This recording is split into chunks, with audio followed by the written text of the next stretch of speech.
ગામે દીપડાનો આતંક વારંવાર દીપડો દેખાતા લોકોમાં ભયનો માહોલ જોવા મળ્યો છે।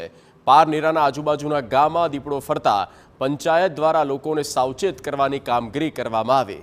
પંચાયત દ્વારા સાવચેતીના પોસ્ટરો પણ લગાવવામાં આવ્યા છે। ત્યારે પારનેરા યાત્રાધામ ખાતે આવતા જતા લોકો તેમજ સ્થાનિકોને સાવચેત કરવામાં આવ્યા છે। વન વિભાગે પાંજરું ગોઠવીને કામગીરી કરી છે। अक्षय कदम संवाददाता फोन लाइन पर। अक्षय, पूरी विगत।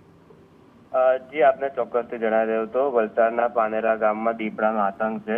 છેલ્લા કેટલાક મહિનાઓથી દીપડો ત્યાં આતાફેરા મારી રહ્યો છે, જેને કારણે લોકોમાં ભયનો માહોલ ફેલાયો છે। પાનેરા તથા આજુબાજુમાં દીપડો ફરતા પંચાયત દ્વારા લોકોને સાવચેત કરવા માટે ઠેર ઠેર પોસ્ટરો મારવામાં આવ્યા છે। અને પાનેરા ખાતે જે માતાજીનું જે મંદિર છે, યાત્રાધામ તરીકે આવતા લોકો જે છે તે સ્થાનિકોને સાવચેત કરવામાં આવ્યો છે।